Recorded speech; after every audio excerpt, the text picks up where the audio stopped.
Tudo aqui no Brasil é um roubo. O Detran é uma baita de uma máfia. Todo mundo sabe que se você for tirar sua habilitação e não pagar o famoso quebra, você pode ser o Ayrton Senna, você não passa. Não passa. Todo mundo sabe. E por que ninguém fala isso? Detran é uma máfia. O Estado é uma máfia. O Estado brasileiro é uma máfia. E é capaz de eu ser preso por falar isso, sendo que todo mundo paga o quebra no Brasil. Todo mundo sabe disso. Eu lembro quando eu fui tirar a habilitação, eu ainda não paguei, porque não é possível que eu não vou passar, tá? E eu falei, não vou pagar, só tudo de raiva. Não é possível. Eu conheço uma pessoa que fez tudo certo e tal, mas não pagou o quebra e o cara reprovou ela.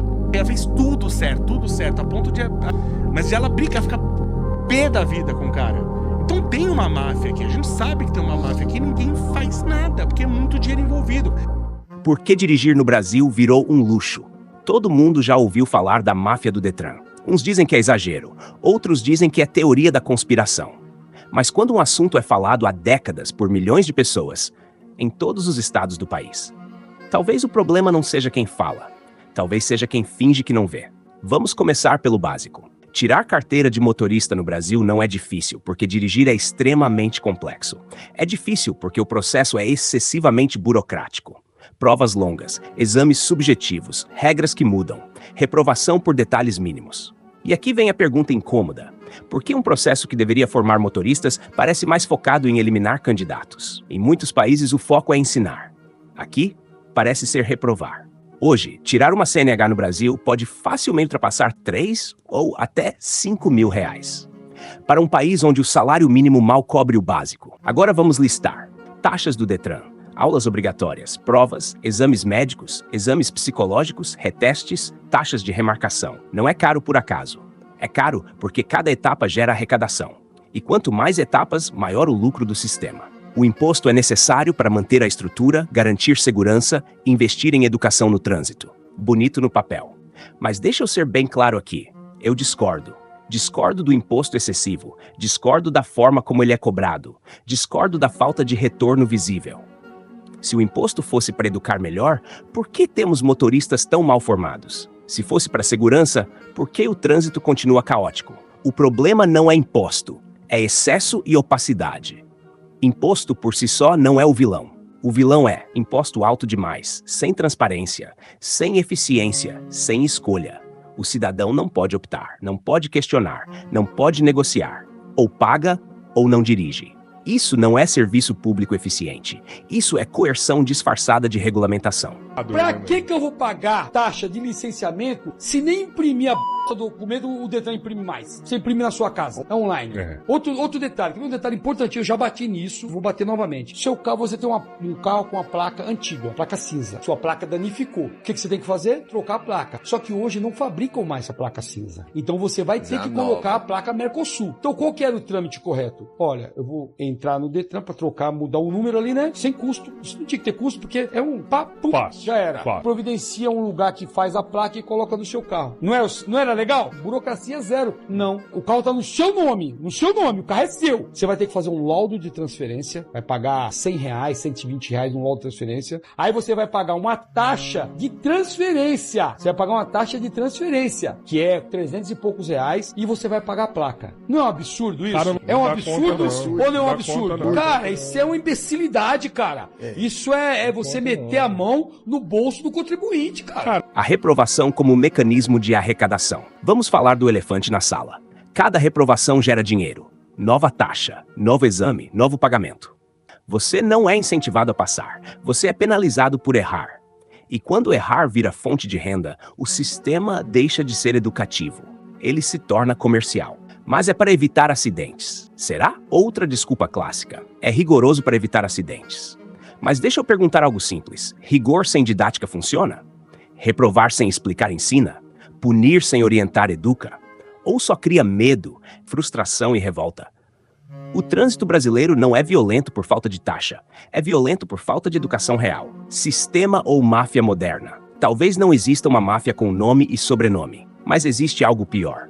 Um sistema viciado, que lucra com a dificuldade, com o erro, com a exclusão. E quando dirigir vira privilégio, algo está profundamente errado. Se você acha normal pagar milhares para exercer um direito básico, então está tudo certo. Mas se você acha que isso precisa ser discutido, comenta. compartilha, fala. Porque silêncio é o combustível perfeito desse sistema. Para você que está chegando agora, deixa eu me apresentar. Eu sou o Brandão e eu decidi falar sobre assuntos que afetam diretamente a nossa vida, mas que, curiosamente, quase ninguém tem coragem de expor. Você já percebeu como o Detran influencia a vida de milhões de brasileiros? Como decisões burocráticas, taxas e reprovações mudam destinos, atrasam sonhos e geram prejuízo real? Mesmo assim, esse assunto continua sendo tratado como normal. Hoje, eu quero abrir essa conversa.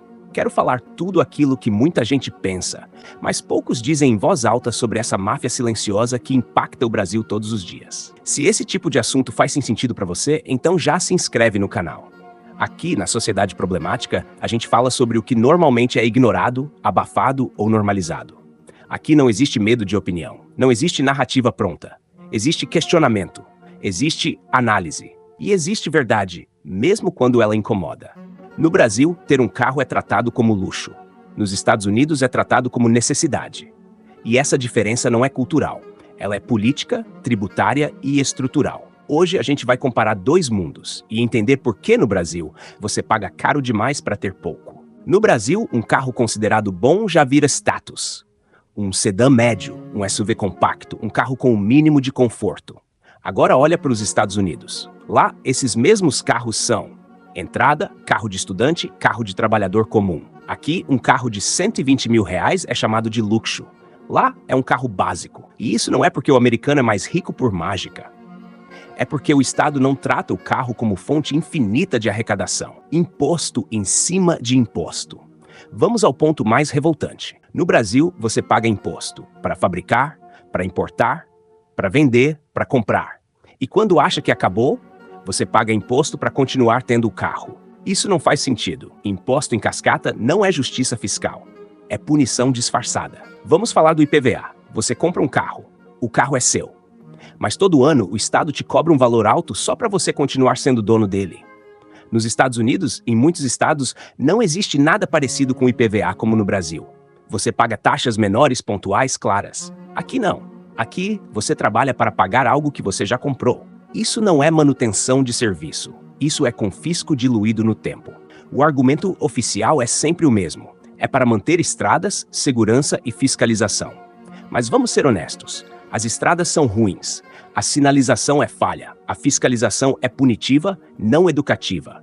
Então fica a pergunta óbvia. Onde está indo esse dinheiro? Se o retorno fosse proporcional, ninguém reclamaria. O problema não é pagar muito e receber pouco. Agora junta tudo. Carro caro, imposto alto, IPVA anual. E ainda multas agressivas, pontuação punitiva, processos burocráticos, taxas para absolutamente tudo.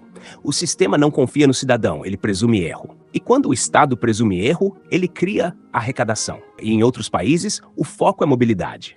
Aqui é controle. Carro no Brasil não é liberdade, é sobrevivência, cara. No Brasil, você não compra um carro por status. Você compra por quê? Transporte público falha, distância é grande, tempo é dinheiro. Mesmo assim, o Estado te trata como se você estivesse ostentando. Dirigir não é luxo, é necessidade. E necessidade não deveria ser castigada com imposto excessivo. Quando um carro simples vira sonho, o problema não é o carro, é o sistema. Imposto em cima de imposto, custo em cima de custo, punição em cima de punição. E enquanto em outros países dirigir é acesso, aqui virou privilégio. Isso não é normal e não deveria ser aceito. Se esse vídeo está abrindo sua mente de alguma forma, se inscreve no canal, deixa o like e ativa as notificações. Toda semana tem vídeo novo aqui, trazendo assuntos polêmicos, sensíveis e muitas vezes evitados. Tem muita coisa que ninguém quer discutir, e é exatamente por isso que esse canal existe. Quando todo mundo aceita o sistema sem questionar, o problema deixa de ser o sistema e passa a ser o silêncio coletivo. Questionar não é rebeldia, é consciência. O maior privilégio de um sistema injusto é convencer as pessoas de que ele é normal. Aqui a gente não normaliza.